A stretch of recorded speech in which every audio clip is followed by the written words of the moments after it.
maybe you get your...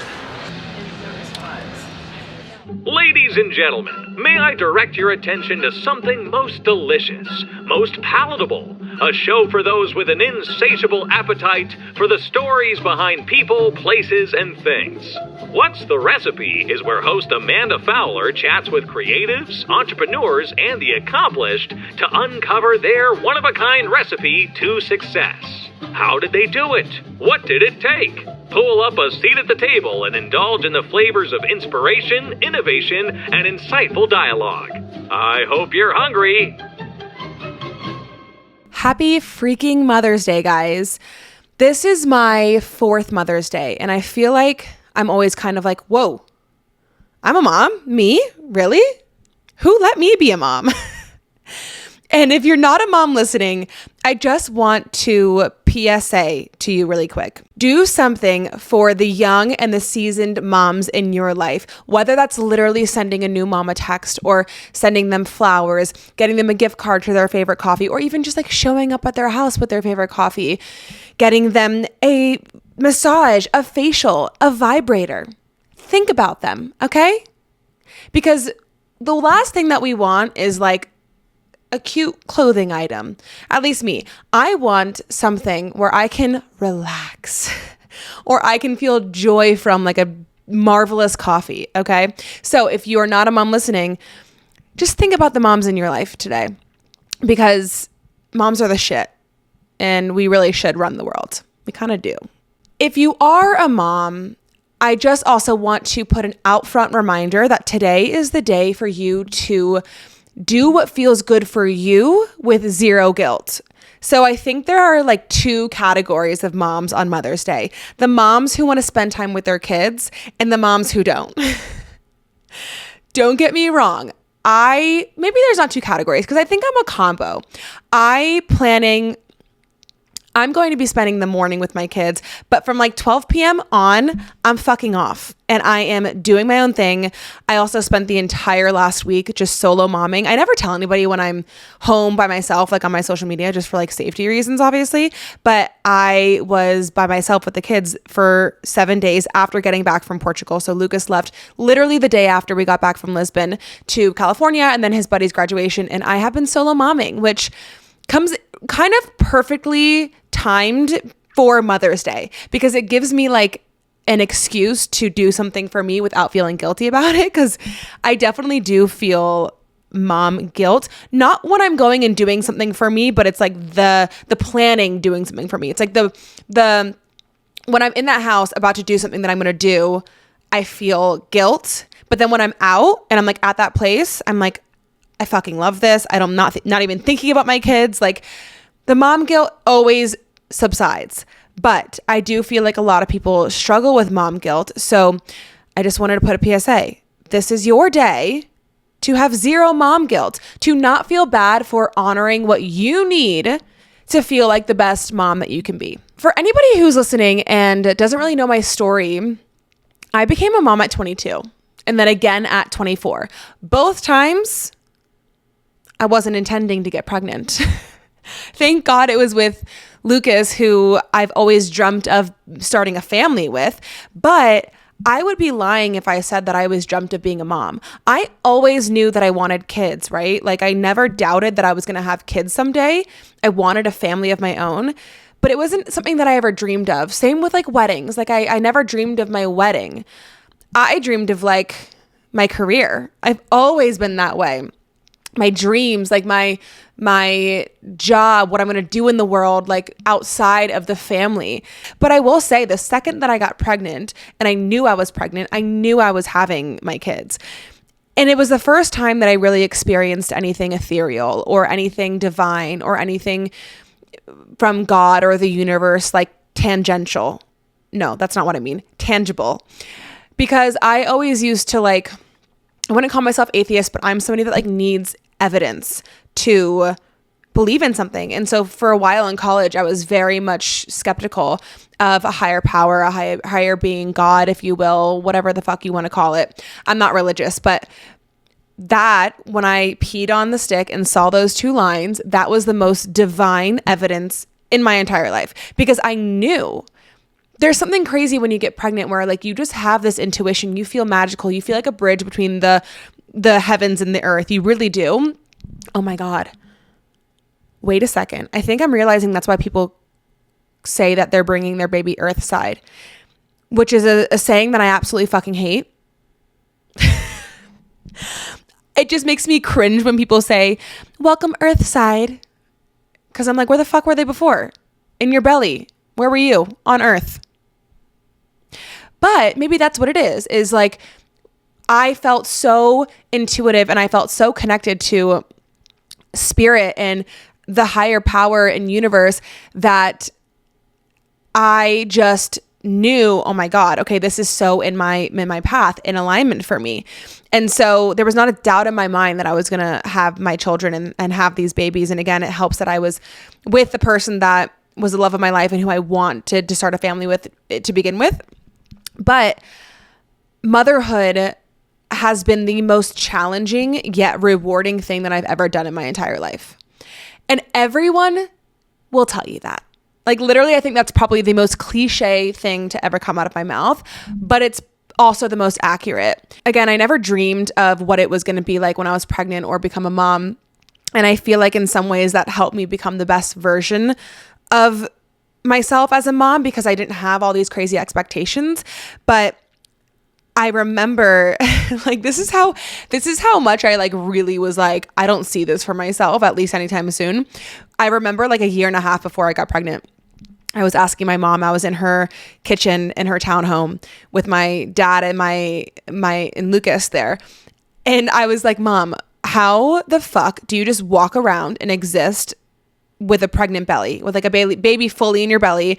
Like, how do you walk? I was like walking around like, oh my God, is this going to fall out of me? Like I was so confused how you could function like a normal human being with a baby in your belly. It was just so beyond. And also it weirded me the fuck out. And then fast forward like a year and a half later, I get pregnant and I like knew from the second that I peed in the sick, like I'm having this baby. It's crazy how much it actually does flip. So that's also why I feel like if you are maybe pregnant or a new mom, like I feel like you're never going to feel 100% prepared. Even if you are 35 years old with all the financial stability in the world, you're never going to be prepared for what motherhood entails. Or if you're 18 years old, just having your first baby, you also are not going to be prepared. Like either or, it's not something that you can prepare for because it is such a roller coaster. It is a wild fucking ride. And I was just having this conversation recently, but the reason I feel like getting pregnant and becoming a mom was so divine for me was because, again, I always felt like I wanted to have this big career. Like I really wanted to always do something outside of the home. Like that was always something that I dreamed of. But I had this tendency to like self-sabotage, which is something I'm still working through.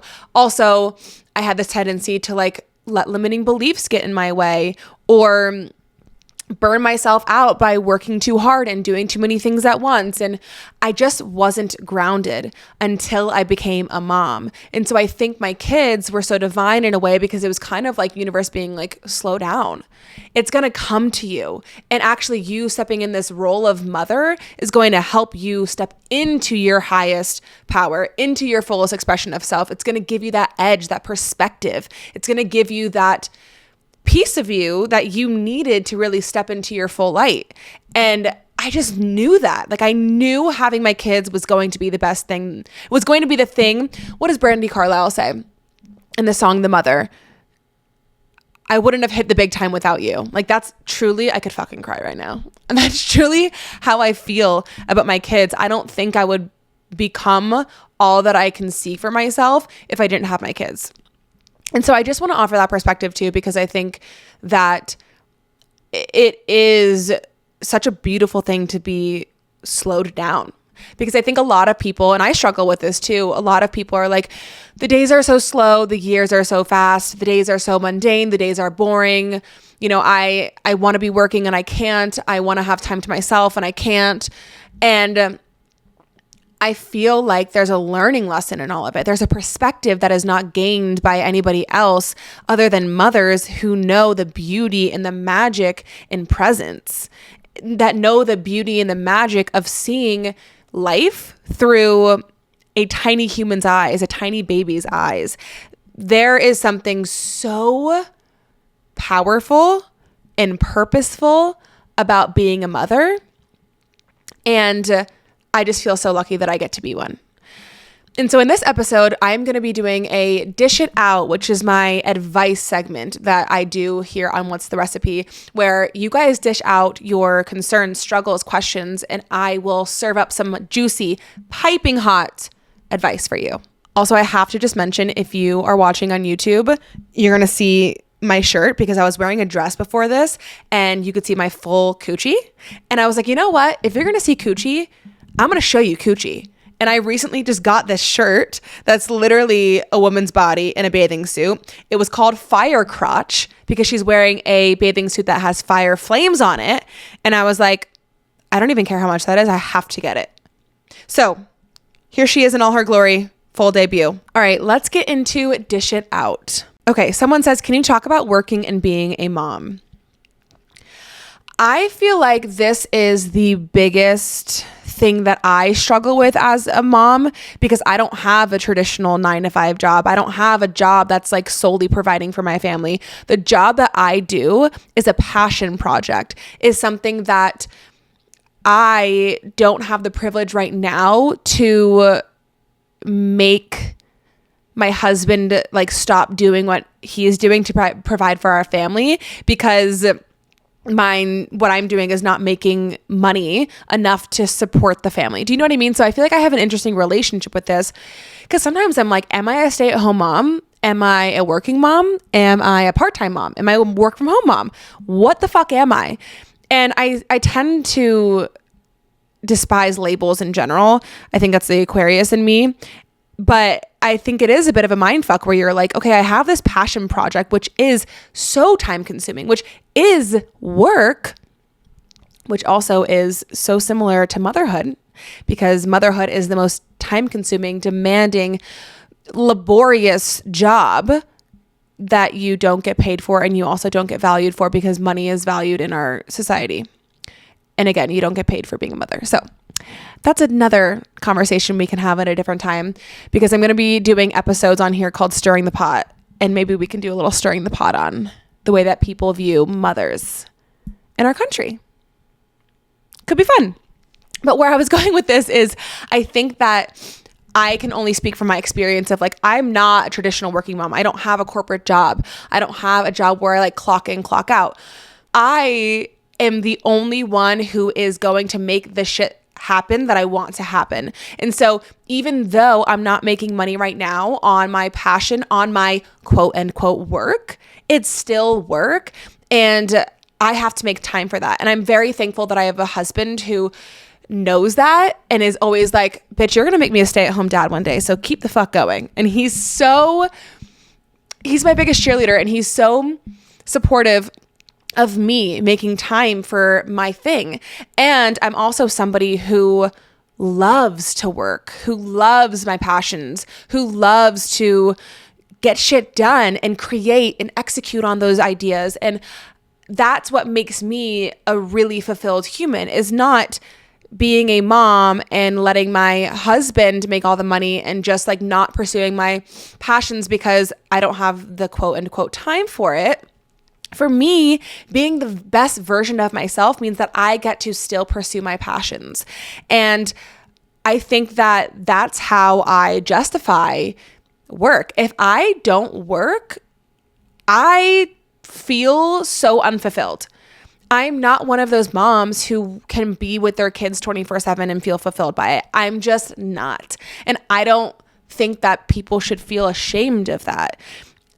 I would argue most people don't want to be with their kids 24/7. Like, I love my kids, and I think that there is this whole movement on social media where it's like moms are overstimulated and touched out and constantly feeling like their temper is like so short and they're just like on a short fuse. And I don't agree with that either, because I feel like with motherhood, I mean, I'm just going to say it, like you are the one who controls how you react to your kids, and you can be proactive or you can be reactive. I'll get more into this later. But for me, I am way more proactive. I am way more patient. I am way more present. I am way more intentional. I am way more focused on my children when I have that time to work on my passion project. And so something that Lucas and I actually did to make me feel like I can be the best version of myself and the best mom that I can be, and prioritize my work that's not, work in the traditional sense, or work that's making me money yet, is we put the kids in daycare. And it's twofold, right? Like, I have the most social fucking kids you'll ever meet in your life. They love being around other kids. I feel like every kid loves being around other kids their age. And for me, it was necessary for them to go to preschool and daycare 3 times a week. Lucas, thankfully, again, I have a supportive partner, and was like, yeah, absolutely. Like, we have to do that. If that's how you're going to be the best version of yourself, you're going to be happy, you're going to be working on your projects, like, then we're doing it.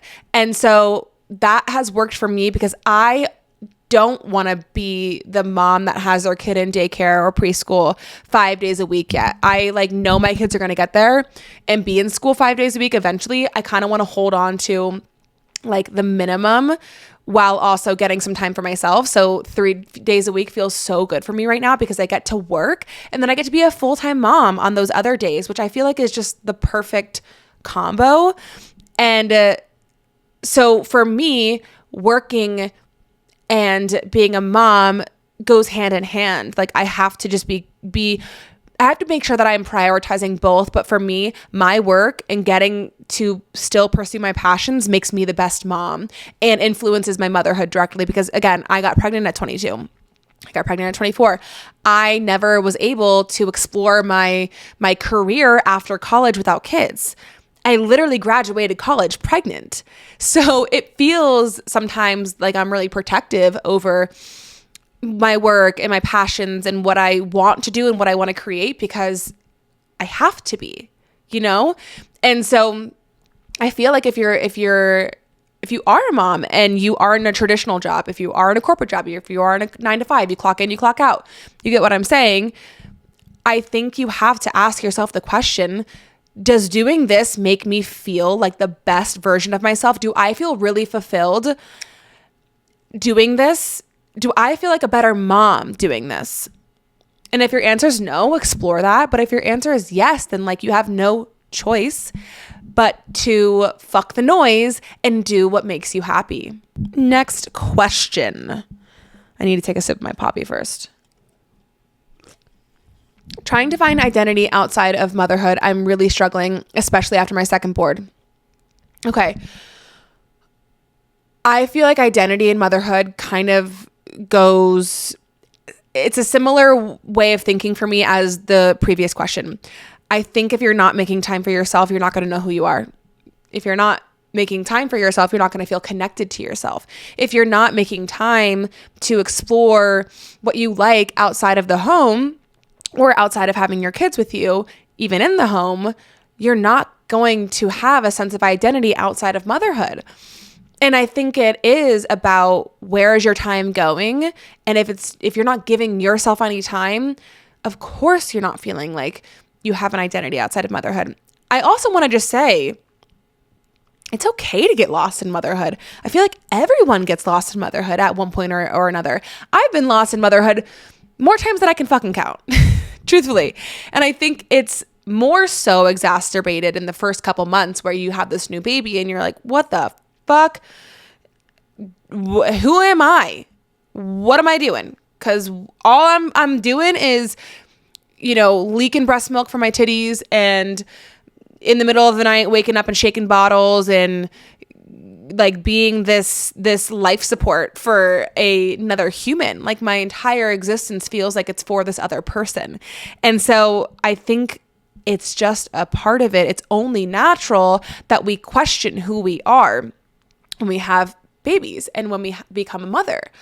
And I think we're supposed to, because we're not the same. And so it is this identity shift, but I think we look at it as an identity crisis because we feel ashamed of becoming anew, or because we feel overwhelmed or scared by the fact that we've lost who we are.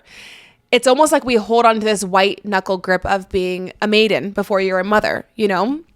And this identity crisis or identity shift can be a really beautiful, magical, powerful thing if you let it be.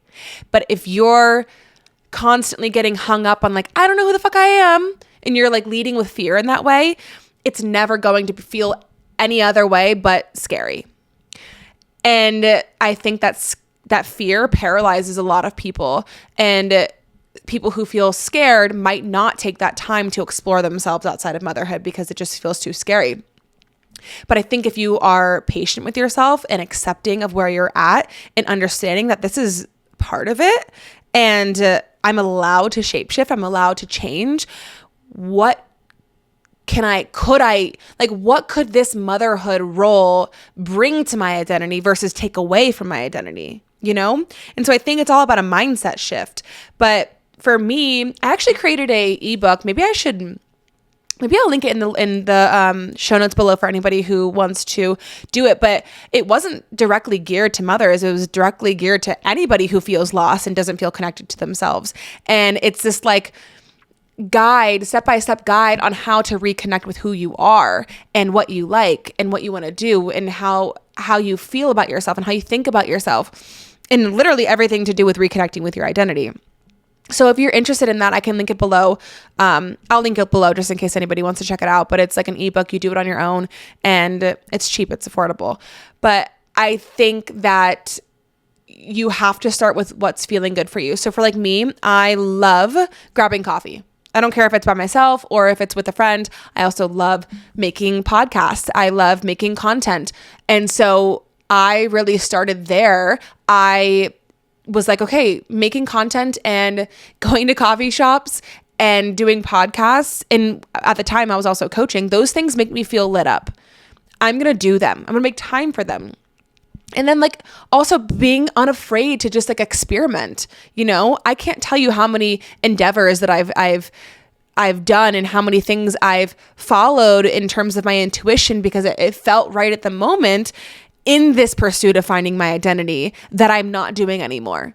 But that's not a failure because it got me here where I'm sitting right now, which is something that I've never had anything else feel like this podcast. The energy that I want and am bringing into this podcast feels unmatched by anything I've ever done in my life before. And so I feel like it's because I let motherhood like almost force me to evolve, you know? And when you're thinking about identity and motherhood, it's twofold. You have to make time for experimenting and exploring yourself. That's also why the ebook could be good for you, because if you're like, okay, I'm going to make time, but I don't really know what to do when I have the time. Like, do I just sit in my room and like twiddle my thumbs, read the ebook and it'll walk you through some things. But then also you have to do things, right? Like you can't just sit in your room and twiddle your thumbs. So like go for a walk, call a fucking friend. Like I think people don't call friends enough because they're like, I'm having an identity crisis. Like I don't want to burden my friend with this, or I don't want to like, you know, scare my friend, or I don't want to seem like crazy or whatever, but call your friend. It's going to remind you of who you are, what you think is funny, what you like to talk about. Listen to a podcast that makes you feel good, create content, go out with a friend, go shopping and see what you're drawn to. Do things that are going to get you a step closer to who you are now. Okay, next question. Also, if you're watching on YouTube and I'm like moving my jaw weird, I feel like I have TMJ. My jaw feels so tense. I digress. Feeling like a failure, but for no good reason. Like I'm not doing as good of a job as I could be. Okay, I feel like if you're feeling like a failure, it's probably because in your mind you are failing. And what I mean by that is, for example, for me, I always, on the days that my kids don't have daycare, I want to be as present as I can with them. There are some days where I just have to fucking put on a show because I am spent, or that I want to listen to a podcast in the car instead of like having a full on conversation with my kid, like for the entire time we're in the car. Like, I feel guilty. I feel like a failure for doing those things because I have the intention and the expectation of I want to be as present as I fucking can, which means no screen time, no anything. I have to be there. I have to literally like eat, sleep, breathe with them. And I think what I'm getting to is like, I think it's because you might have expectations for yourself that are, I don't want to say too high, but unrealistic right now. And if you have unrealistic expectations because you're not meeting yourself where you're at with gentleness and compassion, then you're always going to be feeling like a failure because you feel like you're not measuring up and you're letting yourself down. And so I would really get clear on what the fuck, how do I want to show up? What are my expectations of myself? Are these realistic expectations? Can I do this? Is it a little, too advanced for where I'm at now? Can I meet myself where I'm at now and also reach these expectations? Maybe not. And also, I think that, again, like, you are only going to feel like a failure if you are identifying with failure in that way. Let me rephrase that. What I mean is, like, you get to define what failure is. And so maybe see if you can play around with your idea of failure, because guess what?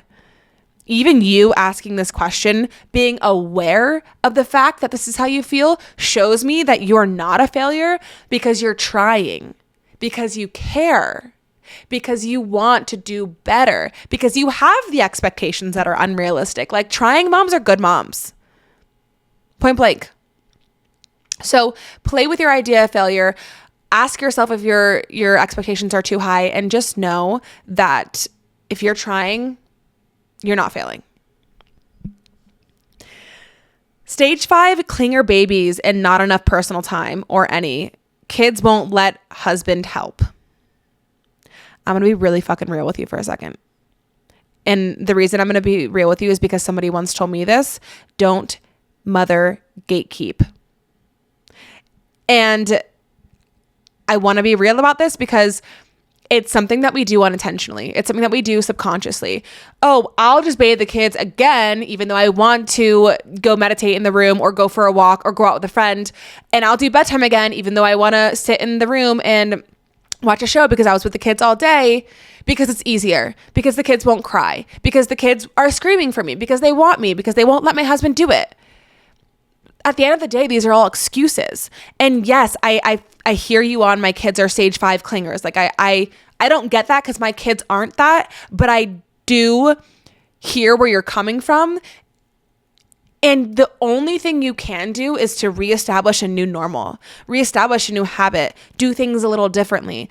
If you're wanting that personal time and that time, and it sounds like your husband wants to help because you're saying that their kids won't let the husband help, you have to let the husband help. Instead of listening to your kids when they whine and they cry and they tell you that they want mommy and blah, blah, blah, you have to say, no, tonight is daddy. Mommy loves you and I will see you in the morning.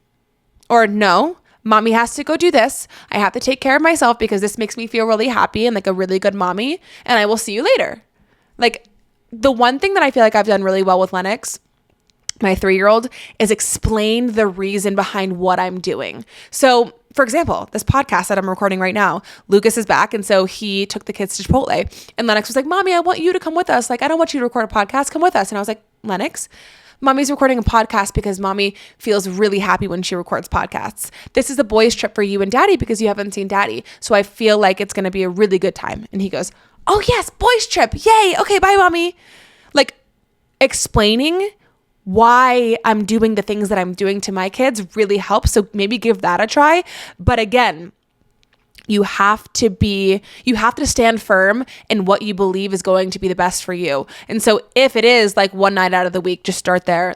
Like your husband puts the kids down, or a couple hours after work, your husband like goes and takes them to a park and gives you a little bit of personal time. Like, that has to be something that you are hell bent on and you and your husband are on the same page on. and you have a game plan of like, okay, if the kids whine or cry for me, you have to have this script, or here's what you should say, because we're not going to give in. Okay? Because your life doesn't stop when you have kids. Your life isn't your kids. I fucking love my kids, and I want my kids to have the best, most full fucking life. But are they going to have the best, most full fucking life if their life is completely somebody else's? No. Why am I fostering their independence, but I'm not fostering mine? So think about that. Like, really get clear on what it is that you need. So like, do you need an hour after your husband's done working or you're done working? Do you need to go to the gym in the morning before everybody wakes up? Do you need to go for a walk? Do you need to like meet a friend for dinner once a week? Like, get really clear on what that personal time that you want is, and ask for it and stand firm on it. Don't waver. You have to be hell-bent and protective of this. Okay. And the last question, trying to decide on the perfect age gap, aka when to have another baby, consumes me. Oh, this person says like the thought of age gap consumes them. I can't relate because I didn't get to choose my age gap. I always growing up was like, I want 3 kids. And I love having a 2-year age gap with my brother. So maybe that's what I'll do when I get older.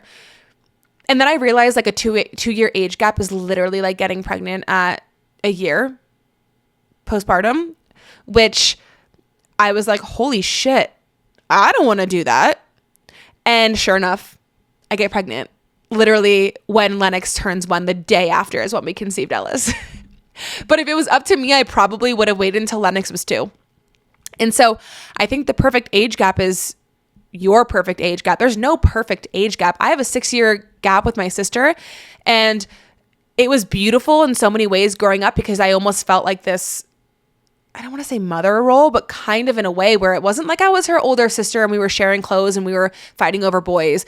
It was like, I want to share wisdom with you. I know that you can't relate and I can't relate to you, but one day we'll get there. And now we're finally getting to the age where she's almost 21 and I'm in my later 20s, and I can resonate with her a little bit more, but I can still offer wisdom, and we can still, have that same dynamic we had when she was younger, but also have a closer sister bond as well. And like maybe share clothes and talk about boys and shit. So I don't know that there is a perfect age gap. I think it's for you. It's what do you want? Yes, I loved being in school with my brother. He was only two grades above me, but also I cherished the relationship that I have with my sister.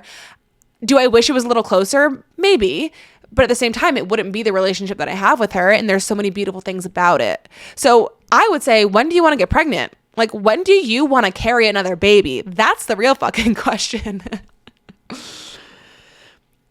There actually was one more question.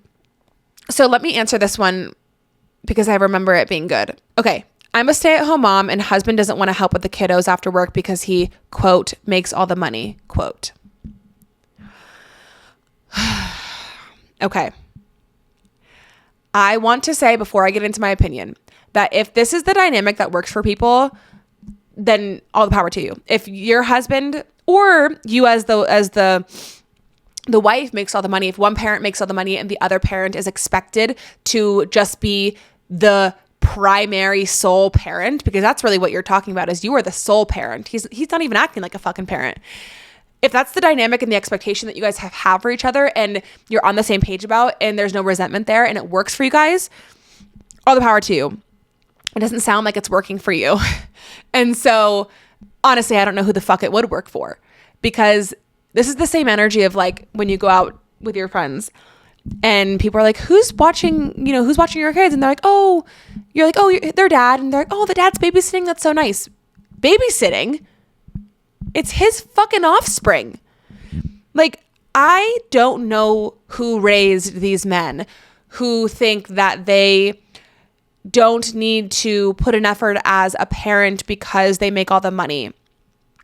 Because it's just like, because here's the thing. It almost implies that motherhood isn't work. Motherhood isn't valuable. Because just because you're not getting paid for what the fuck you're doing as a mom doesn't mean you're not working hard, and probably harder than him. Way more exhausting, way more stressful on the daily. And so this whole idea of like, I make the money so I shouldn't have to put an effort as a dad is a construct, is a delusional fucking thought. And an excuse to just not be a dad, to not be a father. And I would not be okay with that. I also think there's a way to gently put it, right? Like maybe this person, he was raised with the dad that did the same thing. Or maybe he's struggling with like imposter syndrome as a dad. Or maybe he wasn't ready to be a dad and feels a little intimidated by the role or a little traumatized by the role. Like that's okay.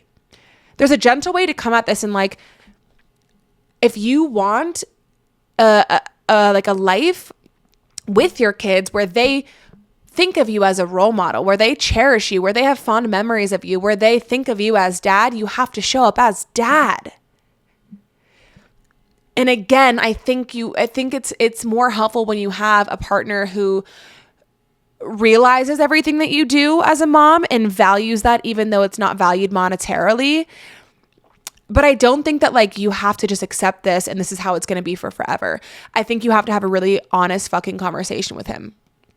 And you need to lay out your feelings and use I statements and say, this is how I feel. This is what I want. And how can we compromise on this? Because I didn't sign up to be a single mom. That's not why I got married. Okay, that's it for the dish it outs. And if you want to submit a question, I think I'm going to do more like topics. So like a topic on women's health, or like a topic on, I don't fucking know, like relationships, whatever topic comes to my mind. I think I'm going to put a question box on both my personal Instagram and on Mansfowler, or on What's the Recipe, where you guys can ask me questions. You guys can dish it out and I'll serve it up to you guys in every Sunday's episode. So we'll do another one next week. The last thing I want to say before I let you go and enjoy your Mother's Day, and I hope that I've been a joy in your Mother's Day, is that you are worthy as a mom. I don't care what type of mom you are, a stay-at-home mom, a working mom, a work-from-home mom, a part-time mom, an adoptive mom, two moms, a foster mom, younger mom, an older mom, a grandparent, aunt, uncle, whoever that has to step in as a mom. You're worthy. And today is about celebrating you. And so like I said, wherever you fall in that category, if you want to spend time with your kids, stay. If you don't, like, honor the fuck out of that, because that's what makes you a good mom, is by you knowing yourself and what you need to be nourished, joyful, patient, present with your children. For me, what's feeling really good for this Mother's Day is to have some time with my kids, but then go and do something on my own and almost have like an evaluation and a reflection session with myself on how I'm doing as a mom, and celebrating my wins, and maybe looking at my losses and seeing where I want to better myself. Because I'm going to stir the pot here for a second. I feel like I see a lot of memes and a lot of TikToks and a lot of reels where it's just these moms being like, I'm overstimulated, I'm overtouched, I'm losing my shit, I'm blah, blah, blah, blah. Like, it just makes motherhood seem so like full of bitterness and rage. And like, don't hear me incorrectly. I am full of bitterness and rage sometimes. Abso-fucking-lutely. The goal is never perfection. But the goal is to get better, always, for me. And so something that's on my mind is I'm really trying to focus on being a less reactive mom. How can I have handled that situation better without yelling? How do I be more proactive about my mental health and my own sanity and the way that I react to my kids when they're just being kids? Because that's just it. Kids are never being like devils. They're never provoking you. You're reacting to them being a kid, and they're just being a fucking kid. And I think that's where I want to stir the pot a little bit of like, I'm not trying to tell moms that they're doing a bad job if they're feeling overstimulated, overtouched, or yelling or whatever, right? Because like that's a part of it, you know, it just is. But for me, I don't want to accept that that's how it has to be as a mom. I want to know that I can better myself and become more patient, more calm, more present, more proactive take care of my mental health, be more mindful when I'm by myself so that I can show up better, be more intentional so I can show up better, because I want to show up my best. I want to be the best mom that I know that I can be. And so for me, I do have to have this like little evaluation session with myself where I'm like, where was I feeling bitter? Where was I feeling rage and resentment? And if you've never thought about that, like maybe take some time today too for you to just journal on it. Like, where am I feeling really good in motherhood and where am I feeling like not so great? And then from there, be really honest with yourself. Because if there's one thing I know about motherhood is it either pushes you into resentment and stagnancy, that's the word, or it pushes you into growth. And I choose growth any day. And again, I just want to wrap this up by saying for any moms listening, the recipe to a good mom is the recipe to what makes you your most joyful, patient, present, and purposeful and nourished self. And with that said, you can find me in the podcast on any podcasting platform. You can find it on Spotify, on Apple, What's the Recipe Pod. You can also find us on TikTok and Instagram, What's the Recipe Pod. And this episode is officially 86th.